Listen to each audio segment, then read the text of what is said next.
تو عمران خان صاحب کی زندگی میں ایک اور خاتون بڑی امپورٹنٹ ہے، وہ علیمہ خان صاحب ہے، ساری بہنیں، لیکن وہ بڑی ووکل ہوئی ہیں نا، وہ ساری وہ بول رہی ہیں کہ اب سول نافرمانی کی طرف جا رہے ہیں ہم لوگ. اچھا میں آپ کو بتاتا ہوں کہ یہ اچھا آپ نے ٹاپک کیا.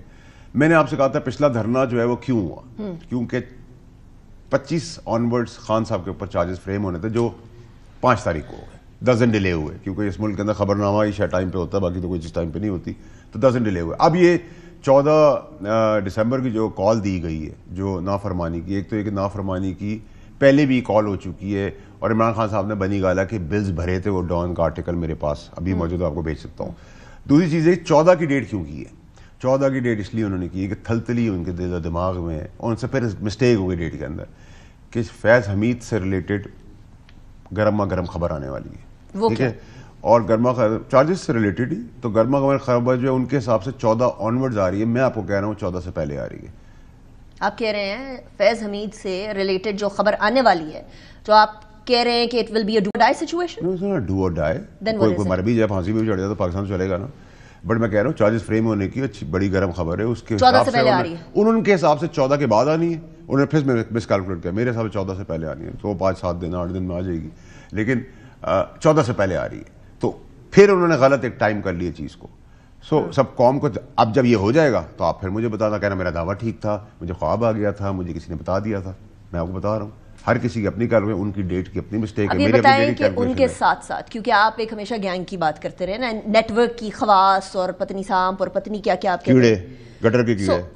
اب اس کے ساتھ کیونکہ آپ کہہ رہے ہیں کہ فیض حمید والا معاملہ جو ہے وہ 7-8 دن کے اندر سالو ہو جائے گا اور سامنے آ جائے گا، 14 سے پہلے ہو جائے گا. سو ان کے ساتھ ساتھ کون پکڑا جائے گا، کون رگڑا جائے گا؟ دیکھیں جب چیف جسٹس فوج کے جو ہیں وہ آرمی چیف ہیں نا، اپنے ادارے کے وہ چیف بھی ہیں اور چیف جسٹس بھی ہیں، جب وہ جسٹس کریں گے اس ملک کے اندر کہ صرف طاقتور کے لیے قانون کچھ اور غریب کے لیے قانون کچھ اور، جب وہ اس بار تفریق کر کے ختم کر دیں گے اس سچویشن کو کہ غریب کے لیے بھی وہی قانون ہوگا، امیر کے لیے بھی ہوگا، طاقتور کے لیے ہوگا، کمزور کے لیے برابر ہوگا. پہلی دفعہ پاکستان کے 75 سال میں army chief general Asim Munir صاحب کی سپہ سالار ہونے کے ساتھ ساتھ ان کی موجودگی میں یہ پہلی دفعہ پریسیڈنٹ سیٹ ہونے جا رہا ہے کہ ان کے ادارے کا سب سے طاقتور آدمی جو پاکستان کی ہسٹری میں نہیں آیا تھا طاقتور، جس کو پرائم منسٹر نے بھی گیم کھیلی ہو، اس کی بیوی کے ساتھ بھی وہ ملا ہو، آرمی چیف کو بھی اس نے بیوقوف بنایا ہو، اور طاقتور شخصیت کے ساتھ انصاف جب ہوگا کٹہرے کے اندر، پاکستان پہلے ہے، پاکستان کا آئین و قانون پہلے ہے، تو پھر باقیوں کو تو اپنے لیے اللہ ویسے ہی پڑھ لینا چاہیے. نہیں، لیکن آپ اس چیز کو ہمیشہ بشرا بی بی کے ساتھ جوڑتے ہیں نا کہ بشرا بی بی کی شکایات لے کر گئے تھے عمران خان صاحب کی طرف، تو جنرل عاصم منیر کو اس ٹائم پر ان کے عہدے سے ہٹا دیا گیا تھا جی، اور آگے روکنے کے لیے بہت پوری کوشش کی تھی. سو کیا اب جب فیض حمید والے معاملات سالو ہوں گے تو بشرا بی بی بھی کیا اس لیکن جب فیض حمید صاحب یہ بتائیں گے، شواہد ہوں گے اور بتائیں گے، گواہیاں دیں گے عمران خان صاحب کے لیے، تو ایسا نہیں ہو سکتا وہ اپنے بندے کو اپنی ملٹری کورٹ میں ڈیل کریں، ٹرائل کریں اور کسی دوسرے کو کہیں اور کریں. تو میں یہ آپ کو سارے شبہات بتاتا جا رہا تھا. ملٹری کورٹ میں ٹرائل ہوگا؟ اس کو میں اس کے لیے آئی وونٹ بی سرپرائزڈ، میرے لیے کوئی سرپرائز نہیں ہوگا. کس کا ملٹری کورٹ میں ٹرائل ہوگا؟ جتنے مجرم تھے جو اس جرم کے اندر شامل تھے وہ آپ کو نظر آئے گا، وہ آپ کو نظر آئے گا. لیکن ابھی تو خان صاحب کے لیے سب سے بڑی پرابلم ہے، سب سے مصیبت ہے. خان صاحب کا ملٹری کورٹس میں ٹرائل ہونے والا؟ میں سرپرائز نہیں ہوں اگر یہ ہوا تو، آئی وونٹ بی شاکڈ. اور اس کے امکانات کب تک ہیں؟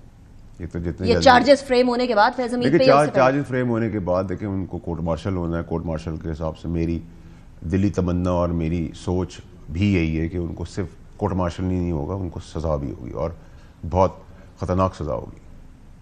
وہ سزا کیا ہو سکتی ہے آپ کی نظر میں؟ وہ سزا بغاوت، ملک کو نقصان پہنچانا، اپنی فوج کو نقصان پہنچانا، جمہوریت کو نقصان پہنچانا، پاکستان کو ایکسٹریم اس میں بغاوت کے زمرے میں عمر قید بھی ہوتی ہے، پھانسی کی سزا بھی ہوتی ہے، دو ہی ہوتی ہے. سو آپ یہ کہہ رہے ہیں بغاوت کی بیسس کے اوپر ان کو پھانسی کی سزا؟ میری وش لسٹ کہہ لیں یا میری ازمپشن کہہ لیں یا میری سوچ کہہ لیں، میں تو وہی بتا رہا ہوں جو میں سمجھتا ہوں، سیکھتا ہوں، سوچتا ہوں، اور میری شاید دلی میں خواہش بھی یہی ہے. کیونکہ اس وقت کا طاقت ترین فوجی جس میں آپ مجھے ٹیگ نہیں کرتے کہ اس وقت میں بہت جمہوری تھا، جب میں نے ایک اکیلے پاکستان میں اس معصوم آدمی نے ٹیک آن کیا تھا فیض حمید کو، جب وہ D G I S I وردی میں تھے.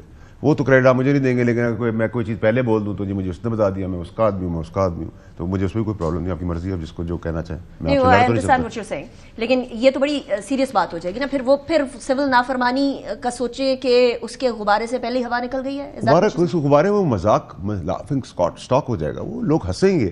آپ پاکستان کو یہ بتا رہے ہیں میں نہیں سمجھتا, میں ڈیولز ایڈوکیٹ کا رول پلے کروں گا, جو میں بہت عرصے سے کر رہا ہوں. عمران خان صاحب نے بہت مثبت بات کی, پہلے وہ فوج سے بات کرنا چاہتے ہیں, اب وہ حکومت سے بات کریں, وچ اے ویری گڈ سائن. حکومت سے بات کریں گے تو حکومت اور بہت جگہوں پہ بات کر لے گی, لیکن اس کے نیکسٹ ڈے یہ آ جاتا ہے ٹویٹ کے میں سول نافرمانی کی طرف 14 کی کال ہو جاتی ہے.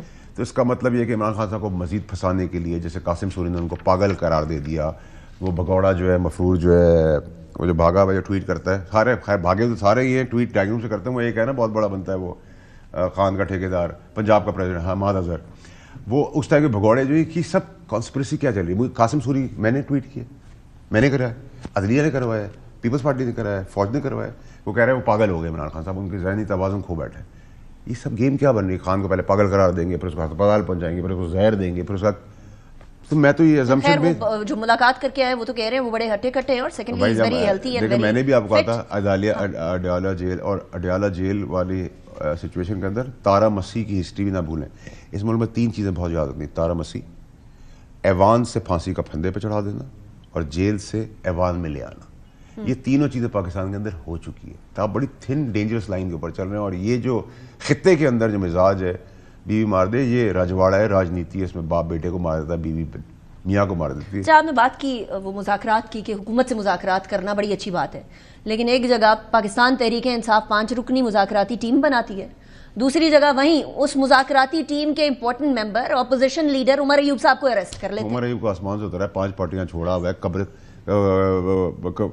کیا تھا وہ کہہ رہا تھا کہ میں کفن باندھ کے نکلوں گا, تو وہ تو باہر ہی نہیں نکلا, وہ تو چپڑاسیوں کی طرح بیوی بیگم صاحبہ کے ساتھ کھڑا تھا, اس کا غائب ہو گیا, ڈرپوک بزدل مفرور بھگوڑا ہے, بیبی کے ساتھ چپڑاسیوں کی طرح ساتھ کھڑا تھا, دوسرا چپڑاسی سی ایم کے پی کے تھا, پھر دونوں غائب ہو گئے. سی ایم کے پی کہہ رہا اس کا پھیٹا بھی چڑھا, اس کو ورکرز نے مارا, میں نے تو نہیں مارا, اور عمر ایوب تو آپ کو نظر کہیں نہیں آیا. تو عمر ایوب گنڈا پور کون ہے اس میں؟ سب نان سٹارٹر ہے نا, یہ نیگوشیشن نہیں ہوگی, یہ نیگوشیشن نہیں. دیکھیں مذاکراتی ٹیم بناتے ہیں, مذاق ہے نا, تو یہ مذاکراتی ٹیم ہے, مذاکرات ہیں, مذاق ہو رہا ہے, ٹھیک ہے.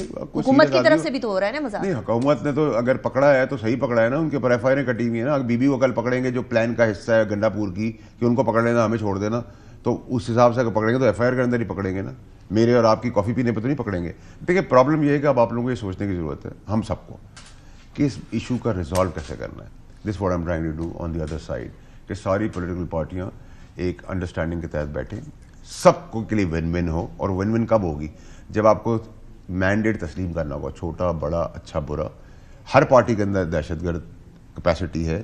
اگر آپ کہتے ہیں کہ پی ٹی آئی نے دہشت گردی کی ہے, خون ریزی کی ہے, بالکل کی ہے, اس کے اندر وہ ایلیمنٹ ان کو سائڈ پہ کر دیں. تو کیا نون لیگ میں ماڈل ٹاؤن میں قتل و غارت نہیں ہوا؟